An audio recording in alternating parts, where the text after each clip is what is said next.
O mundo visto do céu.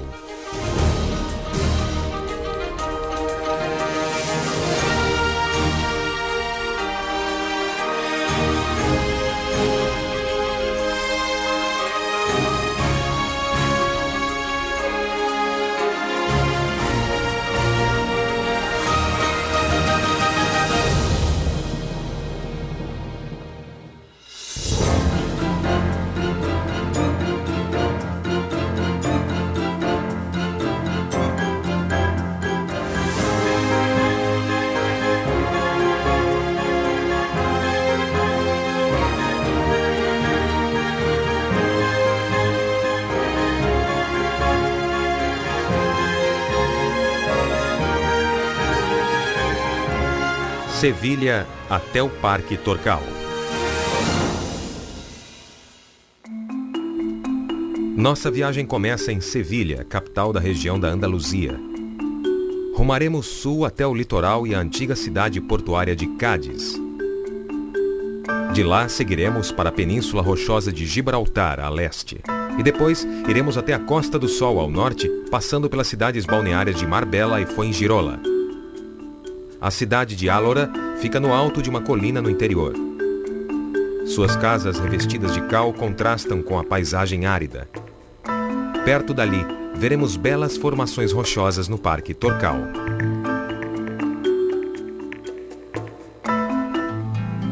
Sevilha é a capital artística, cultural e financeira do sul da Espanha e a quarta maior cidade do país.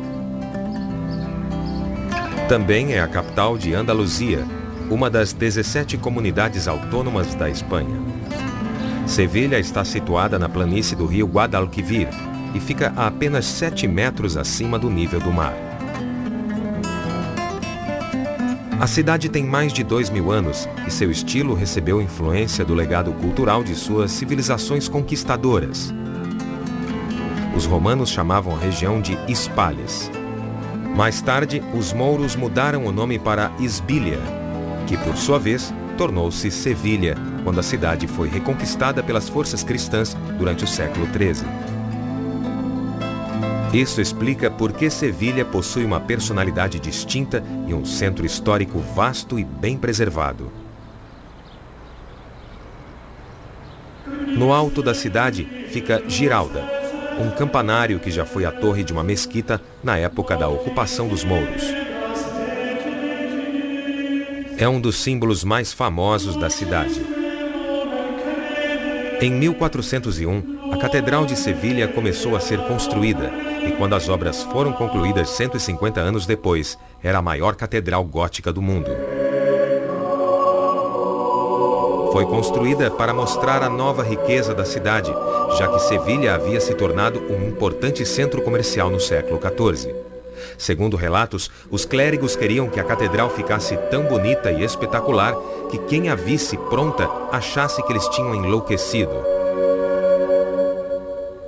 Alguns elementos da mesquita original foram aproveitados na nova catedral, onde foi sepultado, possivelmente, o explorador mais famoso do mundo, Cristóvão Colombo.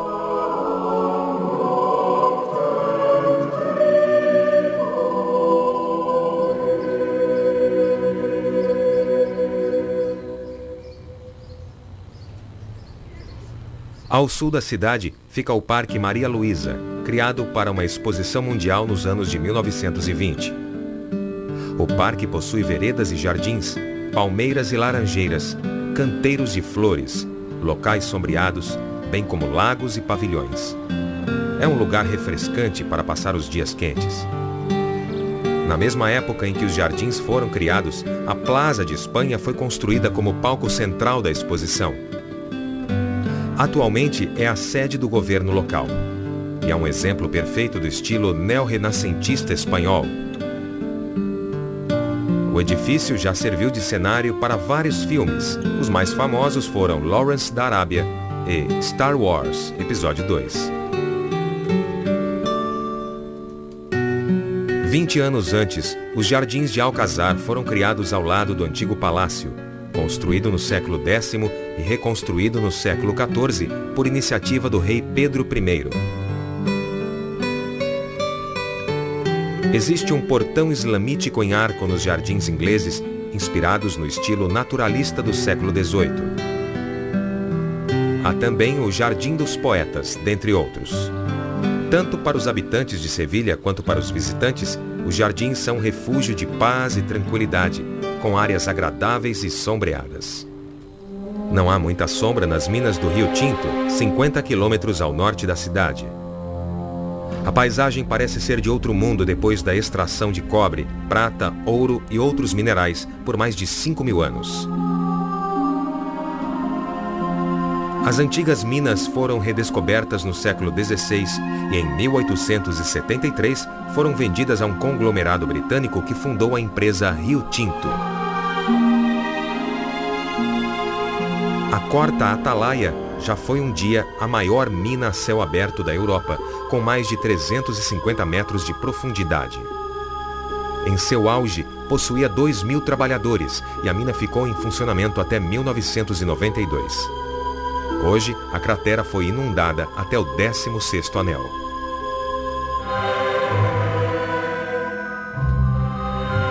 Esta é a nova usina PS20, uma unidade de energia solar perto de Sanlúcar-la-Mayor, 25 quilômetros a oeste de Sevilha. É um dos complexos solares mais potentes do mundo, gerando 20 megawatts de eletricidade. 1.255 espelhos refletem a luz solar que atinge o receptor no alto da torre, de 165 metros. O imenso calor gerado pela concentração de luz cria vapor que movimenta as turbinas, gerando assim eletricidade. Quando a usina estiver concluída, irá gerar cerca de 300 megawatts de eletricidade, energia suficiente para a cidade de Sevilha. Esta usina de energia solar irá prevenir emissões nocivas de mais de 600.000 toneladas de CO2 por ano, em comparação com a tradicional estação de energia de origem fóssil.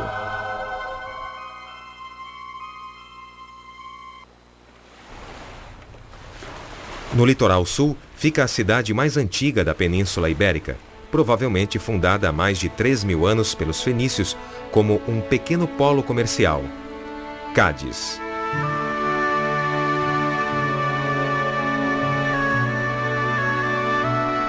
Na época, a cidade foi ocupada pelos gregos, cartagineses, romanos, visigodos, mouros e espanhóis, que acabaram retomando definitivamente sua posse no século XIII.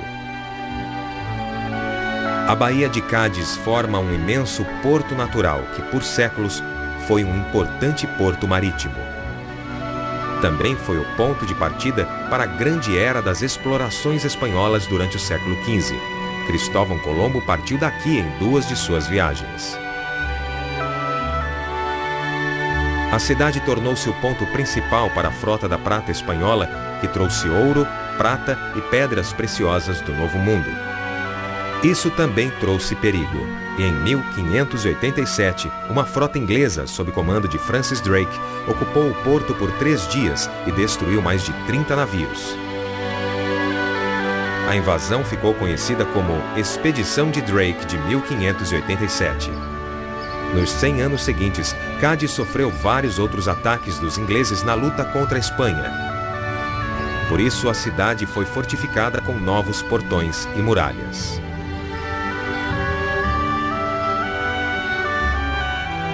O turismo exerce um papel importante na economia da cidade há mais de 100 anos. Situada entre 2 antigos fortes, a praia mais famosa da cidade é a Praia da Caleta. Com a esplanada e o pavilhão do século XIX, é um lugar que atrai tanto turistas quanto moradores.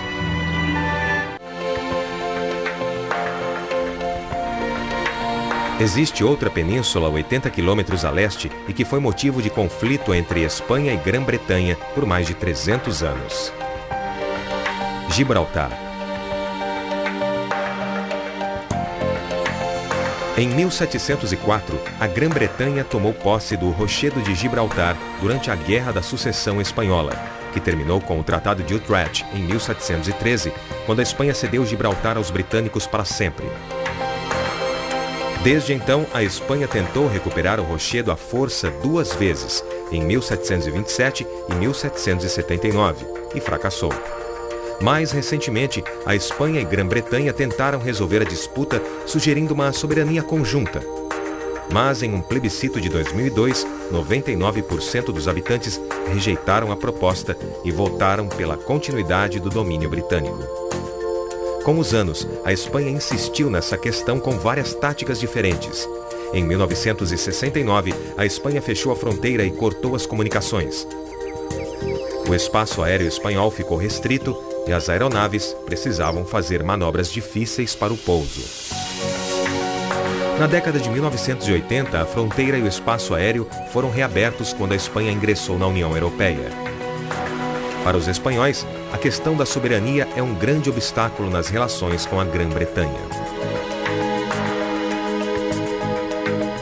Para a Grã-Bretanha, a importância de Gibraltar deve-se à sua posição estratégica como porto para a frota mediterrânea. Tem sido uma base naval crucial há 300 anos e, nesse período, a população aumentou para cerca de 30 mil habitantes. A maior parte da população mora na área urbana, lá do oeste da península.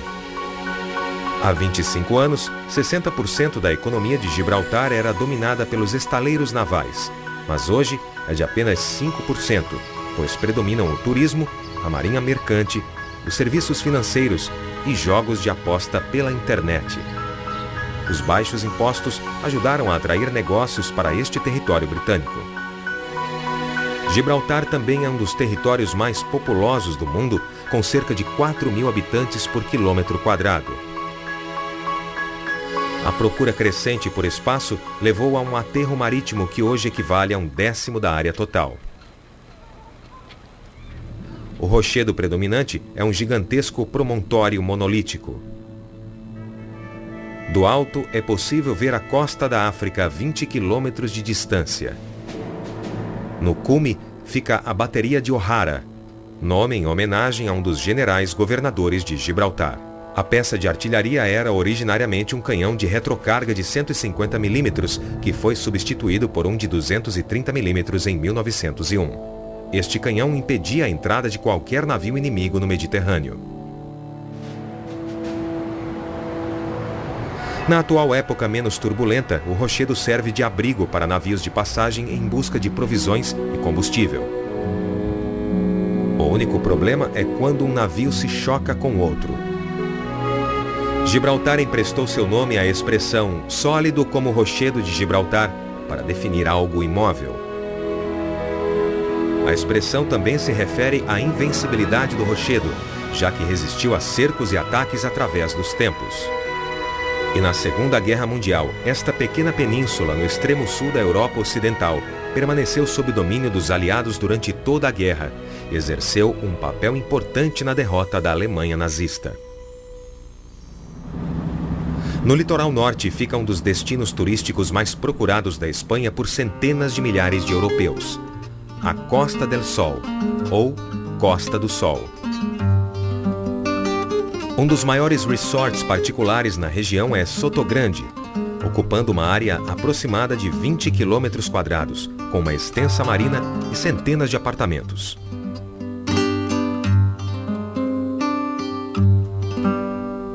O resort também é conhecido pela arquitetura da Costa do Sol, com suas vilas luxuosas e diferenciadas e estilos que variam do andaluz tradicional até o mais moderno. Sotogrande é famosa por seus 4 campos de golfe. Este é o Clube Real de Golfe, fundado em 1964. É o 5º na lista dos 10 melhores campos de golfe na Europa e está entre os 100 melhores do mundo. A Golf Magazine listou os buracos números 7 e 12 como 2 dos melhores do mundo. Devido à sua popularidade, esta região da faixa litorânea também é uma das mais desenvolvidas, com blocos de apartamentos, hotéis e vilas de todos os tamanhos e formatos. Os preços variam desde milhões de dólares por uma casa luxuosa na praia até cerca de 60 mil dólares por um apartamento de um quarto mais distante do mar. A região é muito procurada por quem busca tranquilidade. O clima é ameno no inverno e muitos blocos de apartamentos são centros recreativos por si só, com piscinas particulares e jardins para deleite dos moradores.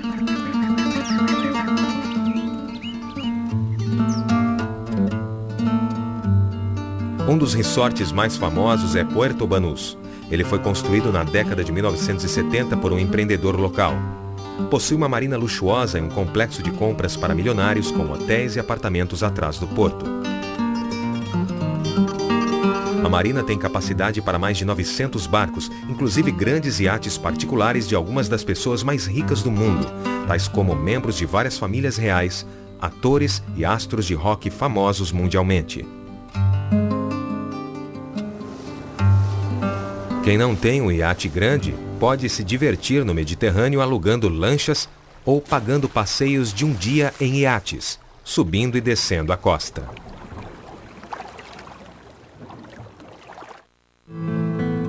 Marbella é um dos resorts mais importantes e procurados da Costa do Sol. Embora a cidade pareça moderna, ela remonta aos romanos, e o nome Marbella deriva da época dos mouros, quando era chamada de Marbil-lá. No centro da cidade fica o antigo povoado. No final dos anos de 1940, foi descoberta por um rico príncipe alemão.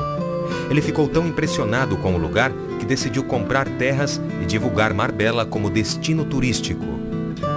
A iniciativa logo se mostrou lucrativa, pois Marbella atraía ricos e famosos de toda a Europa.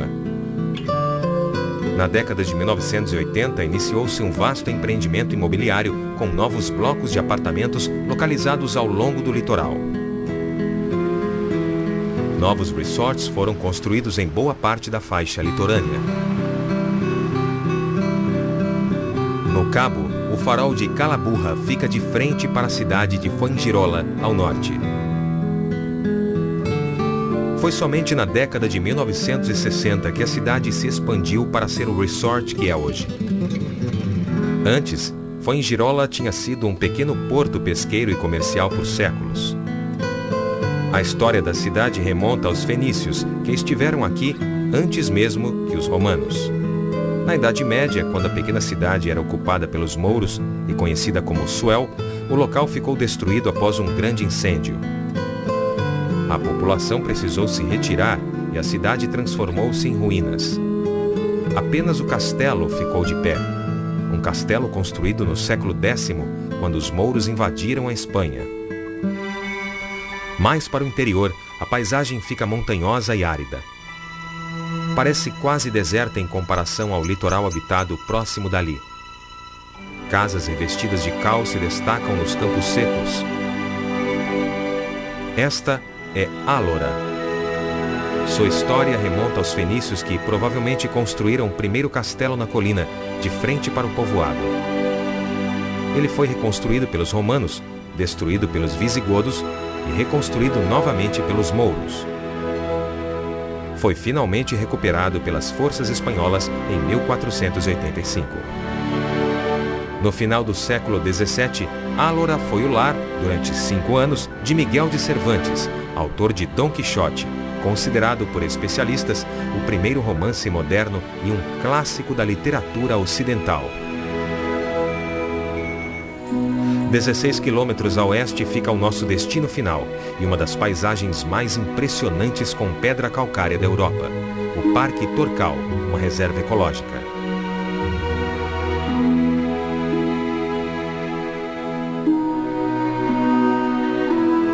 Há 100 milhões de anos, toda essa área ficava submersa no mar.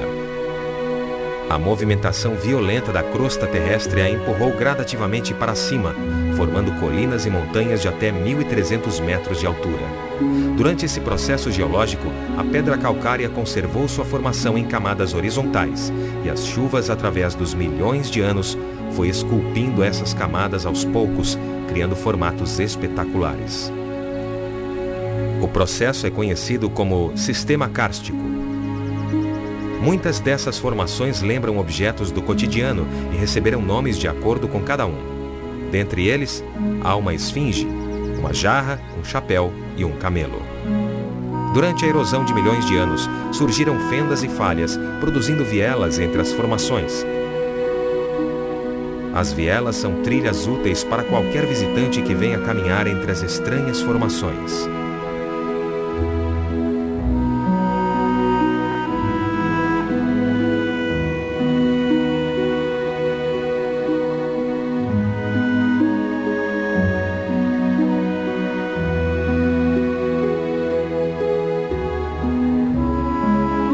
É preciso se precaver no verão, pois o calor nessa região implacável pode ser extremamente perigoso.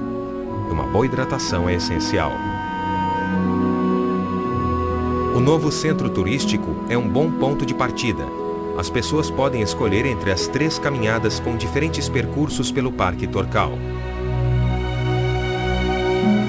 Interligado ao centro, há um caminho que chega até a Escarpa, com uma vista impressionante do lado sul.